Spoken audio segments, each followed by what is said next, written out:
Alors, pour commencer, on va accueillir Hervé Gattegno, parce que quand on a préparé cette émission, il nous rejoint tous les lundis, Hervé. Il m'a dit, alors, Hervé Gattegno, Emmanuel Macron, je veux parler des 4 erreurs d'Emmanuel Macron qui l'ont conduit dans la situation où il est, et c'est le fait politique majeur pour vous de ce premier tour des élections législatives. Bonsoir Hervé, Bonsoir. Merci d'être avec nous.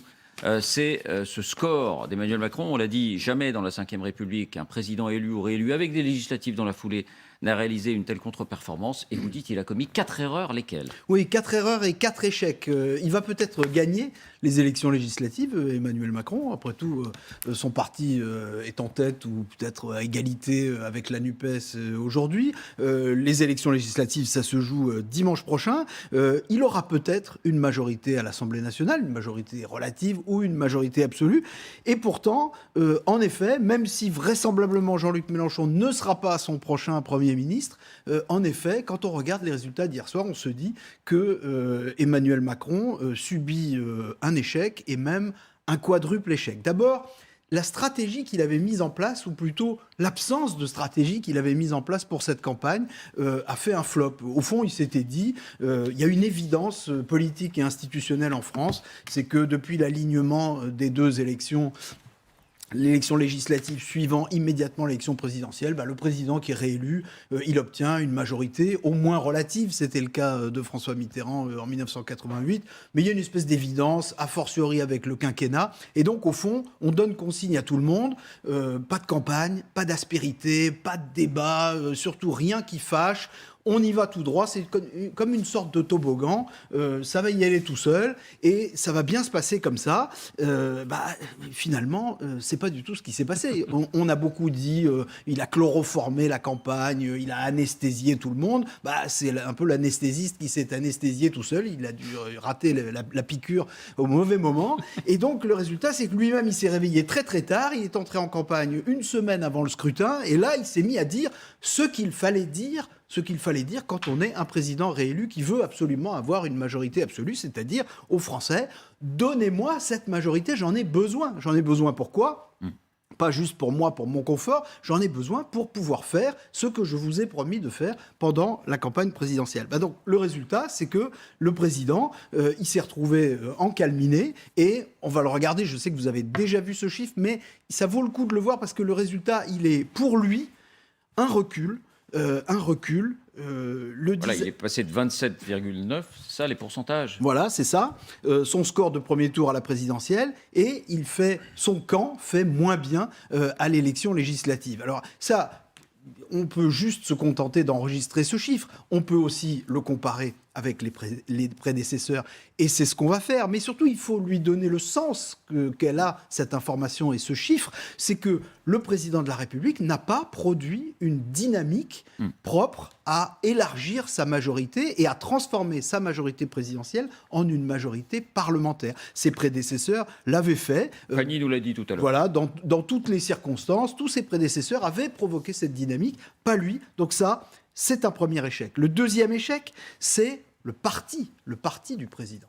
Le parti du président, qui est un parti qui ne fonctionne pas, qui n'a jamais fonctionné depuis l'élection de 2017. Un parti dont Emmanuel Macron ne s'est de toute évidence pas assez occupé. Un parti qui a perdu tous les scrutins, sauf les européennes, disons, de 2019, et encore, ils sont arrivés derrière l'extrême droite.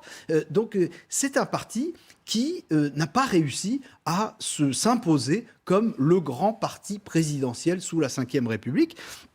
Et donc, ça se mesure également dans les chiffres. Il y avait 513 candidats de La République En Marche qui étaient qualifiés au deuxième tour en 2017. Il n'y en a plus que 417. 417, c'est beaucoup, mais c'est beaucoup moins que la dernière fois. Et ça permet de mesurer un recul. Et puis, il y a une autre évidence qu'il faut prononcer, c'est que s'il y a une chose que nous savons à l'heure où nous parlons, c'est que le parti du président de la République, qui s'appelle encore pour quelque temps La République En Marche, ce parti n'aura pas à lui seul la majorité absolue dans la prochaine Assemblée. C'est devenu une espèce d'évidence, et en même temps personne ne le dit vraiment. Il y a eu un petit tour de passe-passe qui fait qu'aujourd'hui on parle de la coalition présidentielle, mais le parti La République En Marche lui-même avait la majorité à lui tout seul il y a 5 ans. Il ne l'aura pas dimanche prochain. Ça, sans jouer les cartomanciennes, je crois qu'on peut dire cela. Il lui faudra au minimum les voix du MoDem de François Bayrou et de Horizon d'Édouard Philippe,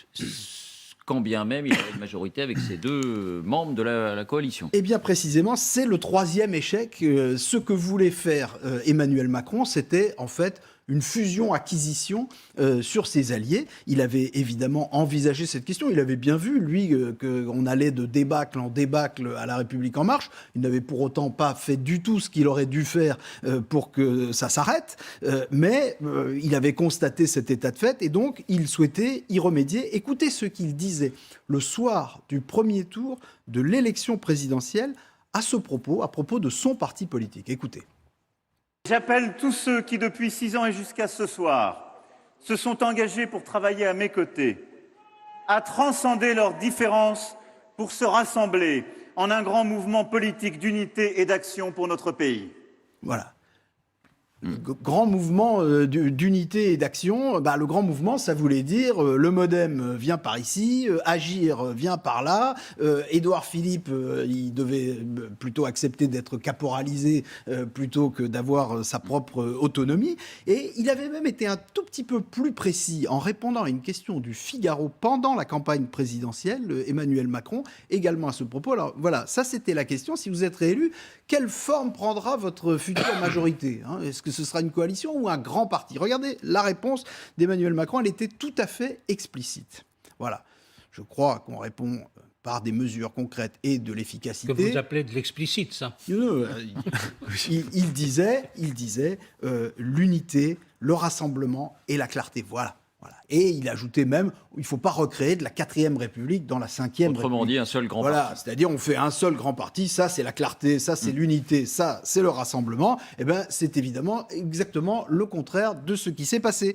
Parce que finalement, résultat d'hier soir, on voit, je vous l'ai dit, le parti du président n'aura pas la majorité absolue, il n'aura peut-être pas non plus la majorité relative, il en est à espérer avoir la majorité relative avec ses alliés, ses deux principaux alliés, le MoDem de François Bayrou, Horizon d'Édouard Philippe. Et là, on a envie de dire tout ça pour ça, parce que chacun sait, ou chacun a compris, ou chacun a deviné que Emmanuel Macron a passé beaucoup de temps à s'occuper des affaires d'Édouard Philippe. Pas pour l'aider, hein, pas pour l'encourager, au contraire, pour essayer de le marginaliser, pour essayer de le cantonner, pour essayer de faire en sorte qu'il n'ait pas trop d'importance dans le dispositif présidentiel. À l'arrivée, il va être obligé, en tout cas son parti, va être obligé de négocier avec lui, à l'Assemblée nationale.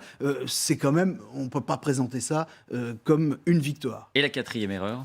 Le 4e échec, la 4e erreur, c'est la stratégie avec la droite. La stratégie qui était voulue par Emmanuel Macron, c'était le siphonnage. Donc on continue à siphonner, on récupère des gens. On a essayé pendant la présidentielle, ça n'a pas marché. On a essayé après la présidentielle, ça n'a pas marché non plus, à l'exception notable de Damien Abad. Mais enfin, ça ne fait pas un mouvement à soi seul. Et donc, oui, il espérait qu'un certain nombre de candidats viendraient taper à la porte de La République En Marche et de l'Élysée, surtout de préférence, il ne fallait pas passer par Édouard Philippe, il fallait éventuellement pas non plus passer par Nicolas Sarkozy, parce qu'après tout, si Emmanuel Macron et les siens pouvaient faire ça tout seuls, c'était encore mieux. Et le résultat, c'est que LR, les Républicains, perdent beaucoup de terrain électoralement, on l'a dit beaucoup depuis hier soir, mais ils auront 87 qualifiés au second tour. Ils ont 87 candidats donc d'ici dimanche prochain. Ils en avaient 300 en 2017. Donc évidemment, c'est un recul considérable. Mais figurez-vous que 87 qualifiés, dont certains sont en assez bonne position, si la moitié d'entre eux se retrouvent élus députés dans la prochaine Assemblée nationale, eh bien, ça pourrait bien constituer un parti charnière, possiblement un appoint nécessaire et même peut-être indispensable au camp macroniste pour avoir la majorité, pour faire voter des textes à l'Assemblée nationale, parce que c'est quand même bien de ça que l'on parle. Et donc si Ensemble, puisque c'est le nom de la coalition macroniste, n'a pas la majorité, ce mouvement qu'ils seront obligés de faire vers la droite donnera peut-être des regrets à Emmanuel Macron sur le choix de son Premier ministre, ou plus exactement de sa Première ministre. Il se dira peut-être, dans ces conditions, qu'Elisabeth Borne n'était pas la bonne Première ministre à choisir pour ce quinquennat. Elisabeth Borne, elle faisait une drôle de tête hier soir. Elle n'avait pas l'impression qu'on célébrait une victoire. Les 4 erreurs d'Emmanuel Macron. Est-ce que vous parleriez, Jérôme, vous, de tête à queue, de contre-performance, de manque de clairvoyance? Alors, je serais comme Rokhaya Diallo, je dirais, attendons quand même le second tour. C'est le second tour qui donnera la juste évaluation des choses. Mais de toute façon, évidemment, ce qu'a dit Hervé Gattegno dresse un tableau assez impressionnant, il faut bien dire, et assez sévère, mais probablement juste quand même. C'est-à-dire que nous avons un problème de fond, c'est les présidents réélus sous la Ve République. Président réélu sous la Ve République, le deuxième mandat n'est jamais facile. Et en général, alors c'est le cas de Mitterrand et de Chirac en particulier, on s'en sort par l'immobilisme absolu. Mitterrand en 88 a fait une campagne en promettant le ni-ni. C'était son thème, ni privatisation, ni nationalisation, on ne fait plus rien. Voilà, comme ça, il n'y a pas de problème. Et Chirac, lui, réélu miraculeusement en 2002, en se trouvant face à Jean-Marie Le Pen, également a considéré que, selon sa formule célèbre à François Bayrou qui lui proposait des grands changements politiques, il avait dit, paraît-il, on ne va plus se laisser emmerder. Il avait fait 82% des voix, voilà. Mais donc, rappelons qu'il n'avait déjà pas fait grand-chose dans le premier mandat, puisqu'il a fait 5 ans de cohabitation. Voilà. Alors, ça fait beaucoup, mais enfin, du coup, il est resté 12 ans à l'Élysée dans ces conditions-là. Alors, effectivement, le problème d'Emmanuel Macron, c'est qu'il n'a ni l'âge ni le tempérament de l'immobilisme. Donc, il veut faire des choses. Et la deuxième chose que je retiendrai, pour être bref et laisser mes collègues s'exprimer, c'est que quand Hervé Gattegno dit « il a fait campagne dans la dernière semaine sur le thème « Donnez-moi une majorité pour faire ce que j'ai promis de faire », il sème plutôt l'inquiétude qu'il ne rassure. Car le programme présenté par Emmanuel Macron dans sa fameuse conférence de presse qui a lancé la campagne présidentielle et qu'il traîne comme un boulet depuis, à la vérité, c'est quelque chose qui inquiète les Français. Ce que prépare Emmanuel Macron, ce qu'il ferait. Et du coup, son silence des législatives, ce silence a paru dissimuler les mauvais coups qu'il pouvait faire après la victoire pour une partie de l'électorat. Et on a construit donc chez les électeurs, alors c'est un peu un esprit collectif, hein, chacun raisonne individuellement, l'électeur est un individu, mais l'idée que si on lui rabotait sa majorité, si on la réduisait, on réduirait en même temps son pouvoir et on ne lui permettrait pas de faire ce qu'il veut faire. Et c'est ça le problème pour lui pour dimanche prochain. Ou bien c'est la crainte de Mélenchon, ou bien c'est l'idée que si on rabote un peu Macron, ça ne lui fera pas de mal. Sophie, comment vous expliquez qu'Emmanuel Macron, compte tenu de ce qui vient de se passer pour ce premier tour, ait décidé de ne pas réellement faire campagne pour le deuxième, puisqu'il sera demain soir en Roumanie, puis en Moldavie, puis peut-être à Kiev, mais peu en France et peu pour faire campagne? Sincèrement, j'ai un petit peu de mal à m'expliquer.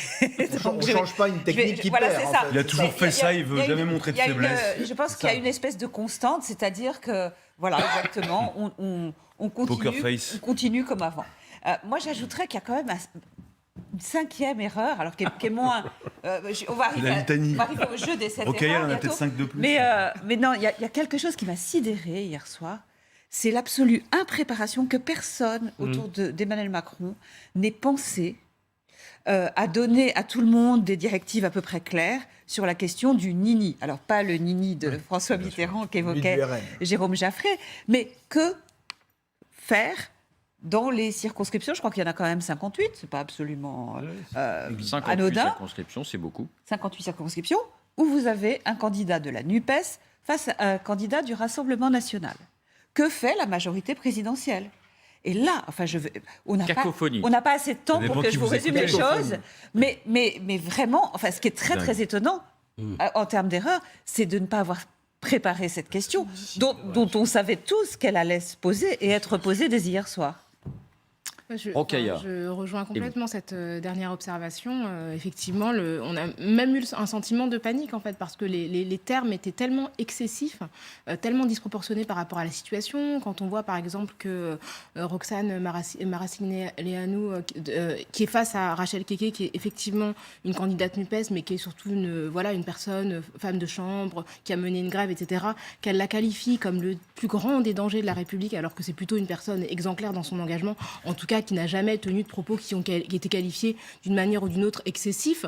Quand on entend ce qu'a pu dire aussi Amélie de Montchalin pour qualifier Jean-Luc Mélenchon en le qualifiant d'anarchiste, etc., moi, j'ai l'impression plutôt de voir un mouvement de panique de la part de personnes qui sont finalement derrière un Emmanuel Macron qui n'a pas nécessairement exprimé quelque chose de très très clair. Et j'ai l'impression que lui non plus n'a pas nécessairement mesuré, ou en tout cas n'a pas voulu tenir compte du fait que son élection est aussi toujours, comme en 2017, liée en grande partie à un rejet de Marine Le Pen et pas nécessairement à une adhésion de sa part. Donc ça aussi, c'est quelque chose dont il aurait dû tenir compte. Rien n'est joué, vous l'avez souligné, tant que le deuxième tour n'est pas passé. Mais c'est vrai que ce soir, on peut le dire, il y a un sentiment un peu d'accablement et d'incrédulité dans les troupes macroniennes. L'image de ça, Louis, c'est le sort de 3 ministres. 3 ministres qui sont en ballottage défavorable. Et 3 ministres qui sont quand même clés pour Emmanuel Macron. D'abord, c'est des jeunes pousses de la Macronie. Amélie de Montchalin, notamment. Et en plus, voilà. Alors, il y a d'abord Amélie de Montchalin qui est distancée par Jérôme Guedj dans l'Essonne. Elle a quand même 7 points de retard. C'est très compliqué pour elle. C'est très, il y a Stanislas Guérini qui est largement derrière aussi dans la 3e circonscription de Paris, derrière. Et qui était le dirigeant de La République En Marche. Bien sûr, c'est le patron. De La République En Marche. Derrière également une candidate NUPES. Et puis, dans la 7e circonscription, toujours à Paris, il y a Clément Beaune, alors qui est un proche parmi les proches d'Emmanuel Macron, qui est chargé au gouvernement, qui est ministre également, lui chargé des affaires européennes, qui est 6 points derrière Caroline Mécari pour la NUPES. Et vous, est-ce que vous avez une explication sur cette passivité d'Emmanuel Macron pendant cette campagne? Ah mais je pense que c'est ce que disait un peu Sophie Coignard tout à l'heure. C'est-à-dire que au début, il s'est dit tiens, c'est amusant, on va regarder comment ça se passe. Il y a Jean-Luc Mélenchon qui monte, qui prend un peu toute la foudre. Il y a la polémique sur la polémique avec la police. Lui se dit bah tiens, je vais pouvoir incarner moi l'autorité et montrer bien une ligne de clivage face à Jean-Luc Mélenchon. En gros, les personnes âgées vont avoir peur de Jean-Luc Mélenchon et vont voter pour moi comme à chaque fois. Et donc, je vais finir par m'en sortir. Il est persuadé au fond de lui qu'il s'en sort toujours. Et ça aurait pu marcher? Et bah alors là, je peux pas dire dans le marc du café. Mais non, mais globalement. Parce qu'après la guerre, tout le monde était non, mais c'est pas forcément. Que ça aurait pu marcher. Non, mais bien sûr que c'est un revers, c'est même une gifle. C'est pas du tout ce qu'il avait prévu. Les symboles avec les 3 ministres que vous évoquez est aussi quelque chose de compliqué pour lui. Mais en fait, ce que je trouve intéressant, c'est qu'en fait, il n'a rien anticipé. Il n'y avait pas de campagne, il n'y avait rien de clair. Un coup à gauche, un coup à droite. Il laisse monter ses ministres et puis en fait, on ne sait pas très bien si c'est Emmanuel Macron qui les pilote derrière ou s'ils sont comme ça un peu livrés à eux-mêmes. Et puis à la fin, ce qui va être très compliqué, c'est que majorité absolue ou pas, et c'est là où je rejoins ce que dit l'excellente démonstration d'Hervé Gattegno, c'est qu'en fait, à partir de dimanche soir prochain, je pense que l'enfer commence réellement pour Emmanuel Macron. Vous allez avoir l'extrême gauche très puissante à l'Assemblée nationale, qui va être galvanisée par son score. Et vous avez Édouard Philippe et François Bayrou, qu'on n'a quasiment pas entendu de la campagne. Ils sont juste venus soutenir des candidats, taper sur l'épaule, faire des jolis sourires. Mais à partir de dimanche soir prochain, c'est leur campagne. Enfin, en tout cas pour Édouard Philippe, on sait qu'il pense à 2027. Eh bien, qu'est-ce qu'il va devoir faire? Il va devoir faire un pas de côté. Il va le devoir, je caricature un peu, tuer le père. Il va devoir montrer sa différence. Et il en aura besoin, Emmanuel Macron, pour sa majorité. Mais justement, qu'est-ce qui va se passer? Regardez, aujourd'hui, depuis hier soir, Édouard Philippe, il jubile. Mais c'est un triomphe pour lui. Il avait été un peu méprisé, un peu oublié pendant la campagne. Et là, tout d'un coup, Emmanuel Macron a besoin de lui. Il est devenu indispensable à Emmanuel Macron. Et ça, Emmanuel Macron le sait. Maintenant, il est tenu, en fait, par Édouard Philippe et par François Bayrou. Donc, Édouard Philippe, à l'avenir, il pourrait tout à fait dire, écoutez, Monsieur le Président, moi je veux bien voter votre texte, mais alors il me faut 2 ministres en plus, ou alors sinon je me retire. Et il peut imposer comme ça un certain nombre de conditions, parce que précisément, comme l'a expliqué Hervé Gattegno, la majorité d'Emmanuel Macron, même s'il a la majorité absolue, elle sera soit faible, soit très fragile. Merci Hervé, et à lundi prochain, le deuxième tour sera passé. Merci Jérôme, quelque chose me dit qu'on vous reverra aussi lundi prochain. Merci Sophie, je ne vais pas le dire pour chacun d'entre vous, mais... Merci beaucoup. Merci Rokhaya.